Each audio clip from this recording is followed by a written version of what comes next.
You are listening to the Muggo Story Podcast. I am Sam Gopinski, and you are listening to the Accelerating Man series brought to you by themuggo.com. The legend with me today is none other than Ben Horn. For our F3 brothers, he is F3 Skyline. How you doing, Ben? Doing pretty well. How are you doing? I'm doing well. So thank you for joining me today to talk about acceleration. I picked you for a couple different reasons. Basically because I saw you post something on Facebook about accelerating regarding your diet and your exercise, and something that you were trying to do that was a little different. And a couple key phrases that you mentioned, just they spoke to me, right? You had said something about how, let me find it here. You grew up with doctors telling you that you were big boned and solid built, when really that was just a way to avoid body image struggles. And I felt seen when I read that. Like, that's been me my entire life. I shopped in the Husky section when I was a kid. So I felt like I bonded with you in that moment. So what are your thoughts on all that? Well, something else to that, that's just kind of a funny anecdotal piece. I'm also, the way that I'm built, I have a very long torso and very short legs. So I grew up with my mom hemming my pants. So you add insult to injury, you wind up with cargo pants that you no longer have the little stitch on the bottom because she had to cut off, the bottom couple of inches to hem them up. So not only are you struggling with like size bodily images, but your pants are motherly modified and you look even more dorky than you really are. Oh, that is brutal. I'm sure you got all the ladies. Yeah, man. I got the one that matters. There you go. That's a good way to put it. So yeah, growing up, just like I said in the post, I was always big boned. I was always husky. And, I don't think I realized, how big I was. I mean, I wasn't big, like 400 pounds big, but, I didn't realize how big I was until I made my first big drop. And, when your body structure and your face and you make changes like that, it's pretty evident at that point, where you've come from. But the struggle for me has always been, as I've found over the years, is a mind game. I can take a diet and I can follow it, or I can do a cleanse and I can follow it and I cannot fall or struggle at all during it. But once I get through it at the end, I've not really changed the way that I think about food or the way that I react towards food or the ways that I struggle with food. And so inevitably it just perpetuates the yo-yo, and, I may not put it all back on, but I'm probably not going to keep it all off. And I'm not going to make, hard life changes or decisions that ultimately change. Sure. So it seems like, at some point you realize, hey, I'm trying these different things. It's not working. Not long term. It's one of those things that you can try a thing and it works for a little while, and then you just kind of fall back into the old thing. So was there a specific point in time when you're like, I got to do something different. I got to change this? I think that has been kind of slowly simmering and festering over the past several years. I get to this place where I want to make a change, and I start to make a change, but the change is always focused on some sort of plan or some sort of things that you can't do something. And what I've learned about myself is that food has been one of the big things that I found is that food has been my rebellious piece. So, growing up, I would consider myself a model kid. Like I never got into trouble. I never, did drugs or drank, or, I was always doing the right thing throughout high school. I didn't want to go against my parents' will for fear of disappointing my parents or having those awkward conversations like, hey, I just got arrested. I was smoking weed, whatever. So that led me to be like very kind of model. And my first rebellious choice was really in college when I got my ears pierced.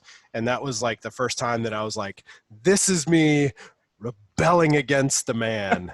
And it's like, I'm a grown man and I'm rebelling. Do you still have your piercings? No, I took those Oh, out. I took them out when after Isley was born, because I just had this thought in my head that she was going to grab it, rip it out. yeah, And I was that's going to not worth be, it. That's not yeah, I worth was it. going to be one of those people with the, the slit instead of the hole. So, Understood. yeah. So, food being a rebellious thing kind of turned into this, like, when all of life is out of my control, I can control food. Or when I don't want to be a rule follower, I can do whatever I want with food, whether it's crappy food that I put in my body or sneakily going to get food somewhere, most of the time Taco Bell.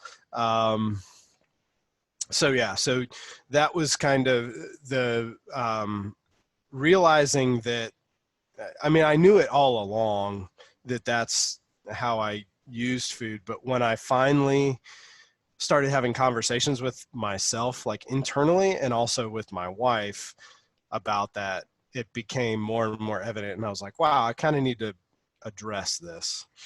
Definitely, definitely. So you have this moment, kind of maybe building up. It leads to, hey, I need to make a change. So what? How did you cook up the plan that you came up with? Tell me about that. So I'm actually working with an eating psychologist.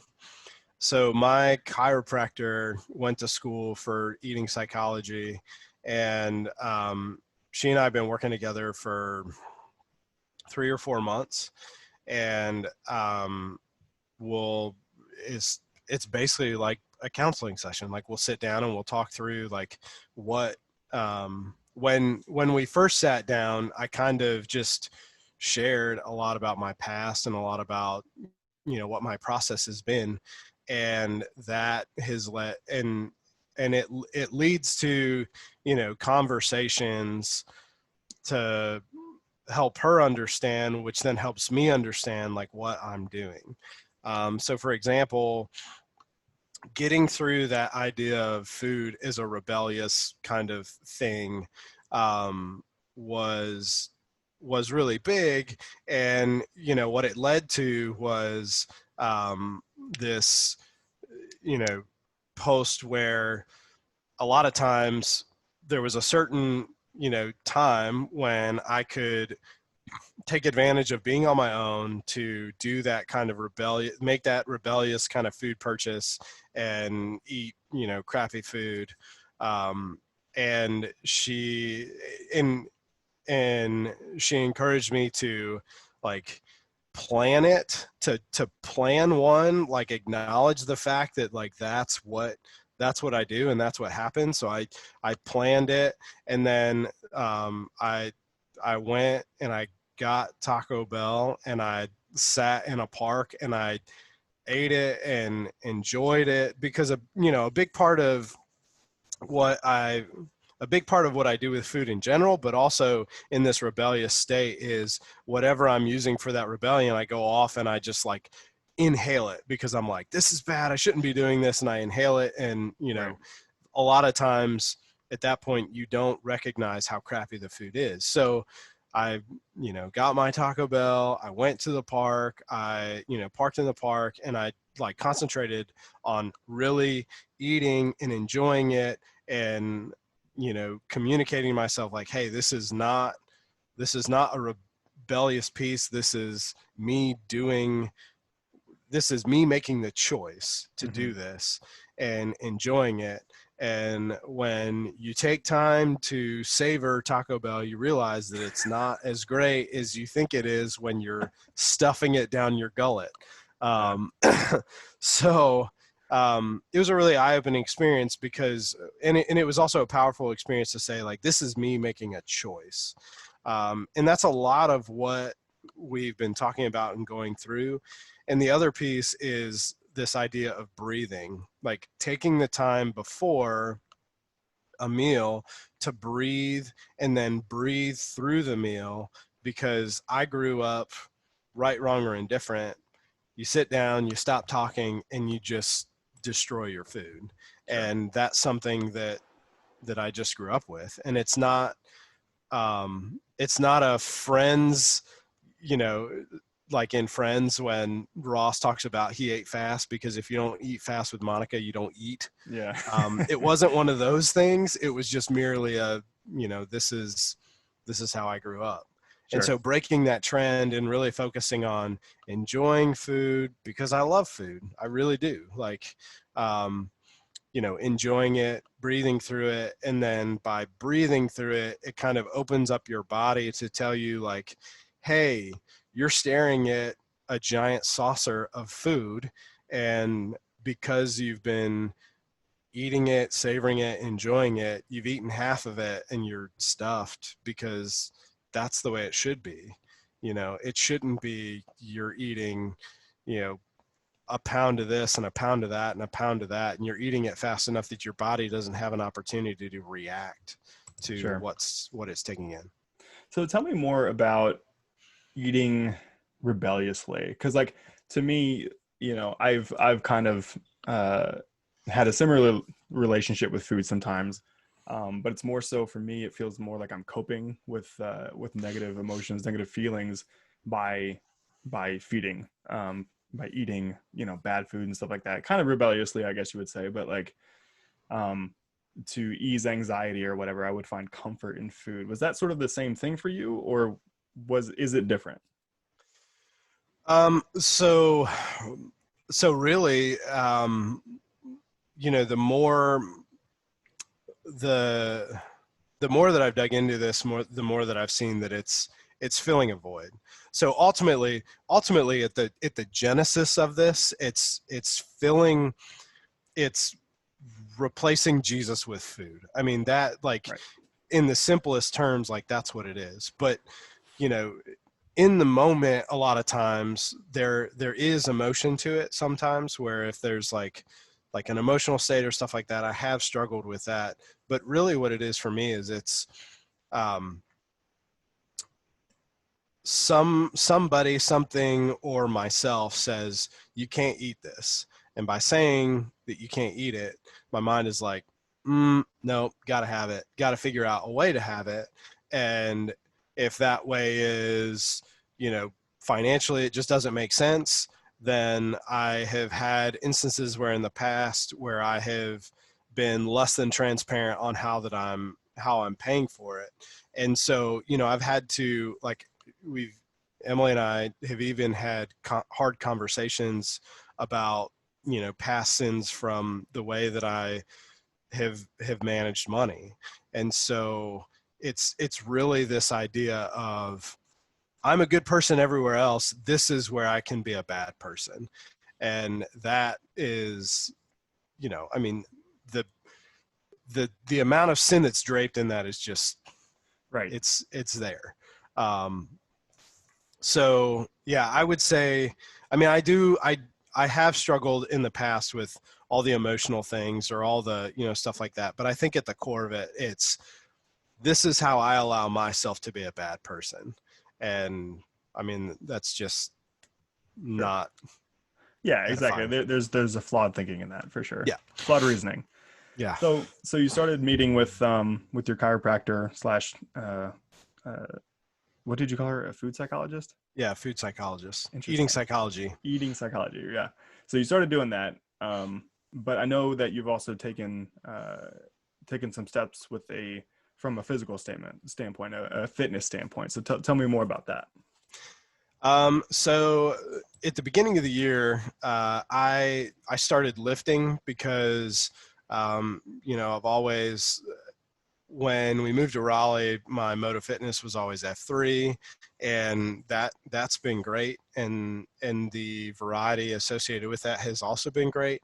But after having kids and, moving further away from the post places that I enjoy the most, and just being lazy, I have kind of, I've fallen away from F3 a little bit, and I reverted to running and lifting.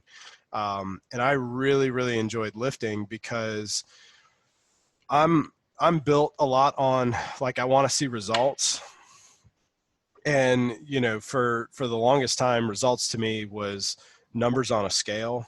And, you know, there's a lot of reasons why that's flawed. Sure. And has caused struggle in the past, especially when yo-yoing is what you do. You know, it's high when you're down, it sucks when you're up. So lifting was great because it was a tangible way to see results and see like growth and strength. But since gyms haven't been open since March, I have just kind of reverted to running because it's comfortable. I don't necessarily love it, but I've found kind of that happy medium of, I can, you know, if I keep it right around 3 miles, I can do that. I can sustain. It's a good workout.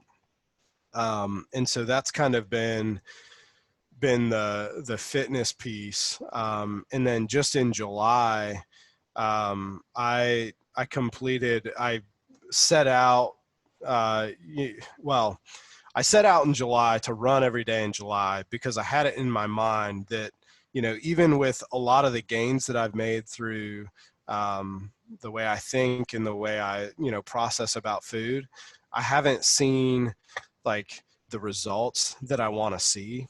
And so I had it in my mind that if I run every day in July, that I would see like significant results. Like that's like the exercise piece, which has been a little sporadic before then, was the piece that I was missing. And so I set out to run every day in July, and I did. I ran 35 days in a row, Wow. which was awesome. But I also didn't see the results that I expected Sure. because, you know, while I'm like focusing on the thought process about eating, there are still elements that I haven't quite mastered, like not always mastering the right food choices, because while I want to say, you know, I don't want to get into this place to say where I can't eat this. It's about treating food as effective and non-effective to, you know, visualize it in a way that it doesn't lead back to this rebellious state of Sure. where I was. So why do you think, so explain to me why you don't, I guess, what were your expectations for the results that you would see? And then why do you think there was that delta? So I've the big result in my head that's always been there is getting below 200 pounds, and I've been there. And so it's just this idea of what will I look like? What will I feel like when I get below 200 pounds? Mm-hmm. And then I think it was always this idea that once I'm below 200, maybe we'll push for 190, because, you know, BMI tells me I should weigh 160 pounds. If I weighed 160 pounds, I would be emaciated and I couldn't do anything that I wanted to do. Sure. So one of the things that I've been working on is this idea that results is based around like ability.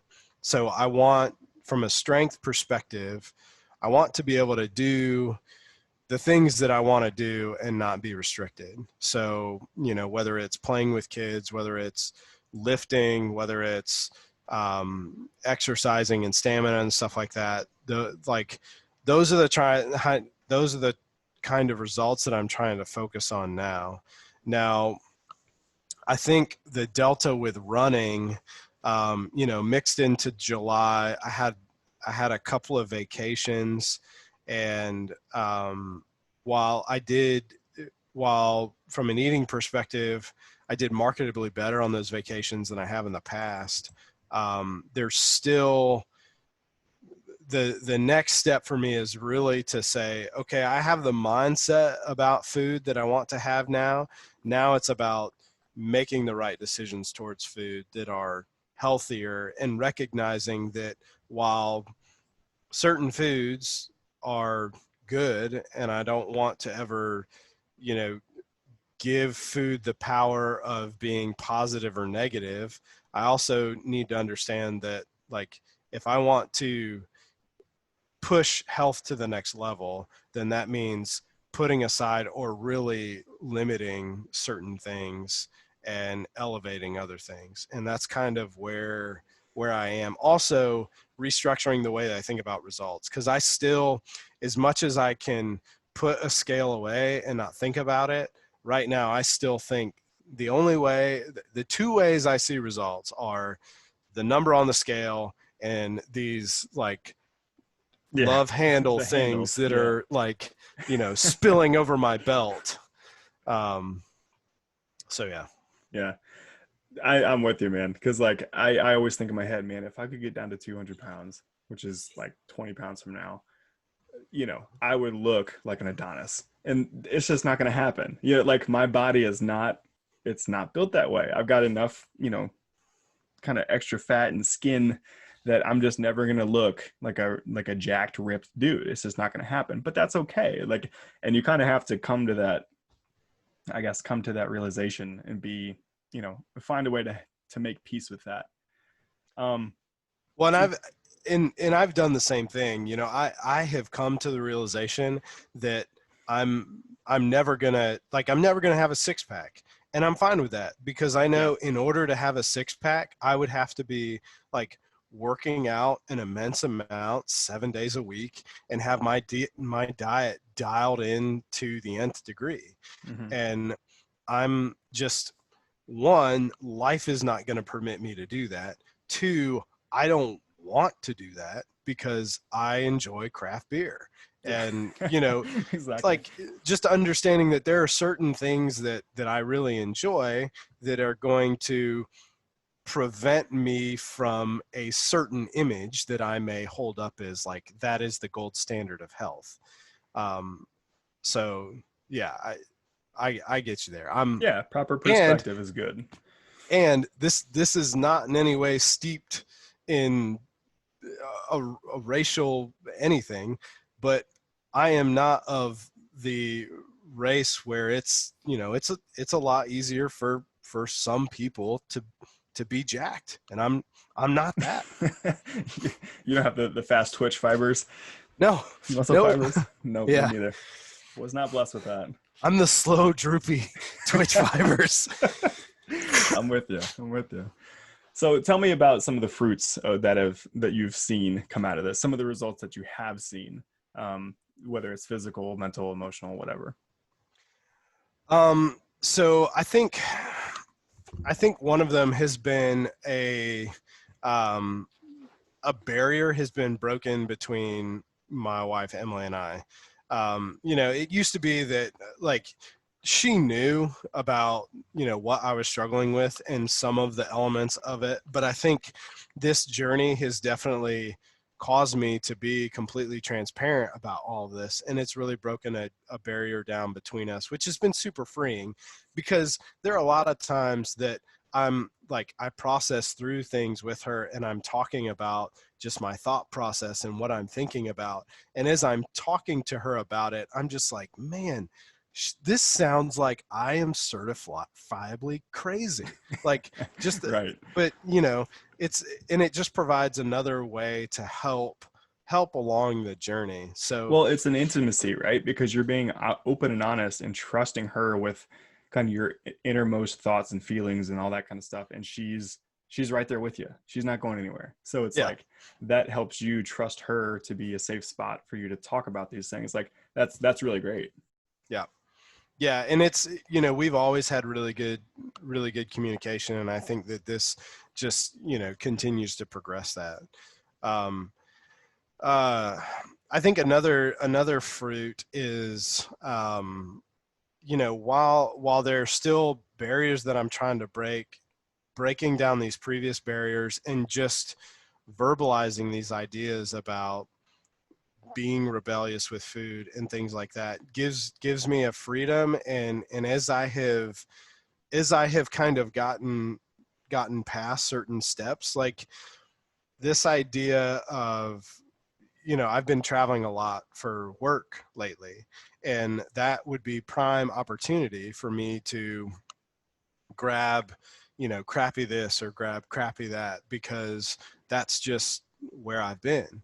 But now understanding that previous process that I used to go through, it's been a lot more freeing on through those travels to be like, you know what, I don't need that stuff. I don't need to scratch that itch anymore, because I've really, I've verbalized it. It's not as much of a need and a desire as it used to be, which is huge, because I used to look forward to times when I travel, because I could be like, okay, so how can I Yeah. eat the worst food possible, and it's, I can expense it now, so it doesn't really matter, and it's not affecting us financially, so it's not bad. And it's like, well, maybe not there, but in other ways. Yeah, sure. um, so that's been huge. And I think while I would still say right now I'm not great spiritually, like I've got a lot of work to do, I think there are a lot of conversations and with my chiropractor where I'm like, you know what, this is a Jesus problem. Like, this Mhm. is really a Jesus problem. And if I would be getting my worth in finding my edification in my Savior, then it probably wouldn't solve the problem, because I'm human, but it would go a long way to really providing me something else that I can lean on and trust in. Sure. Absolutely. So tell me about some of the things that you're still really struggling with, like maybe even this week. What are some of the pitfalls that you've run into? Um, so I so I completed my great streak of running, got sick, and haven't run since. So, um, yeah, so I, and, and I have, I probably could have started back running, um, a little bit sooner than I have. And but I've used sickness as a way to enjoy sleeping in and stuff like that. Sure. So That's that yo-yo effect, right? yeah, well, and um, I I've been trying, because as we've been talking more, and I shared that, like, running 3 miles a day for 35 days has not given me the quote result that I want, or that I Sure. expected, or maybe even that I thought that I would get. Um, and we've been talking about having some variety, mixing in some different variety, um, would be helpful, because my body has gotten used to this, is gotten used to it, become more efficient at it, and it's less effective. Um, so, I wanted to get through the goal, because I set the goal, and I was like, I set this, I want to see it through. Um, and so when I was, um, also looking to make the transition, and while I fear this transition, and it's going to become, there's going to be more thought associated with it, because I'm looking at doing, some body weight stuff and some kettlebell stuff. So it's going to take more thought than just going out and running around my neighborhood in my preset route that hits me about 3 miles. So, Mm-hmm. um, so that's a barrier I'm trying to work beyond.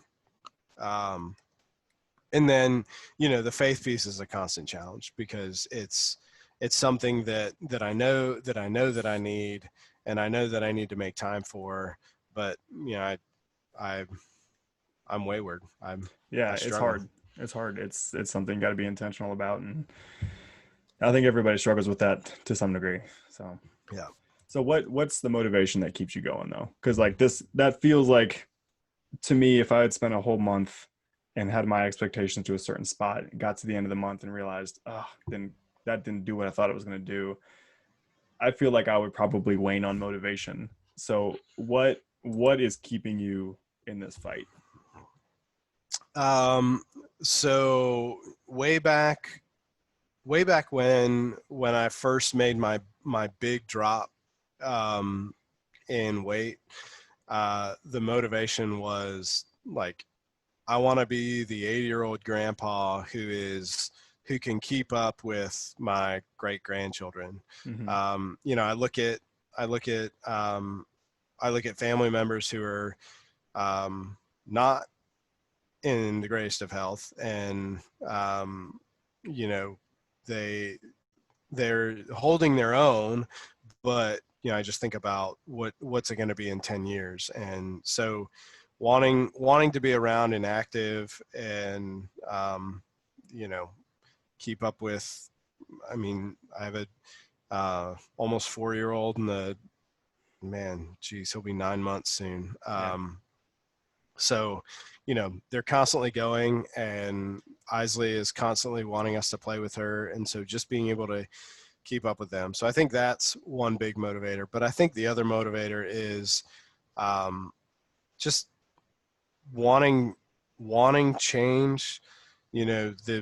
The diets and the cleanses and all those plans.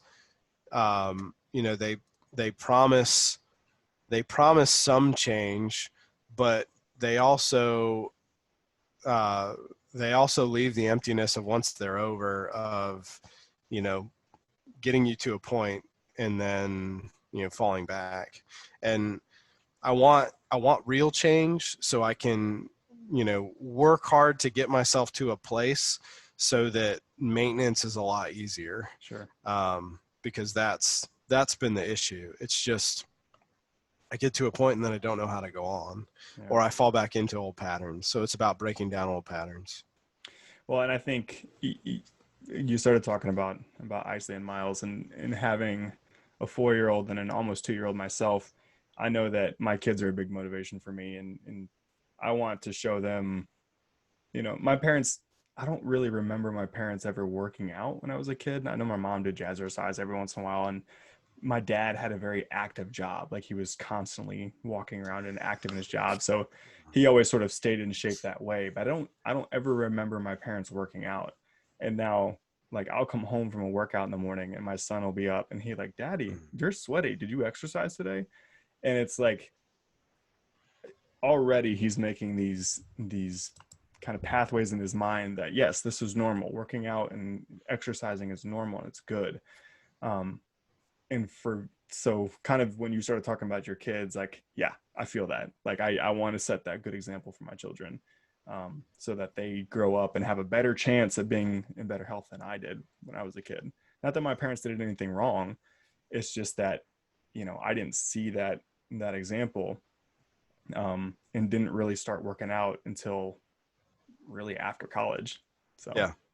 Well, and, same way here. If the times that Isley doesn't want to go on a run with me and I come back in, she's like, "Daddy, you're sweaty." And I'm like, "Yeah, yeah, it's 95 degrees outside and I'm a moron. I went running in the afternoon." Yeah. But also, taking her on runs and, showing her that, like, this is what we do. We want to be active. Yeah. Mm-hmm.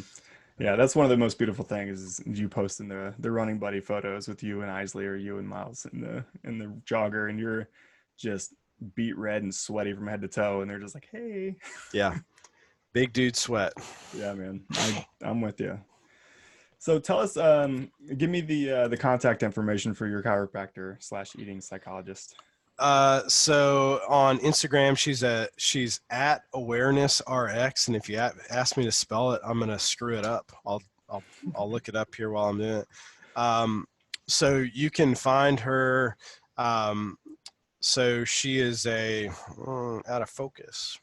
So she's a chiropractor at Triangle Chiropractic and Rehabilitation, I think, is the full thing. Okay. They're out on Hargrove. And Mackenzie Smith, is that her name? Yes, there you go. Mackenzie Smith. Okay. There you go. So guys in the area, if you're interested in learning more about this, go ahead and look her up. And then, I got to think guys in other parts of the country, there's probably people like this. I mean, I'd never heard of an eating psychology coach. So, learn something new. Yeah. Pretty cool stuff. So Ben, I appreciate your time today. Thank you for kind of opening up and talking about some of this stuff. Hearing you talk, I'm right there with you. A lot of the things that you're struggling with. Yep, I feel it too. So I appreciate you being open. Yeah, man. That's why I've been posting, because I want, while I've been trying to shy away from social media with all the crap that's going on in the world, I've been trying to use Instagram specifically as a way Sure. to kind of share my journey and use it almost as a diary in that. That's awesome. That's great stuff. So cool, man. Well, would you do the honors and take us out? Blue Diamond.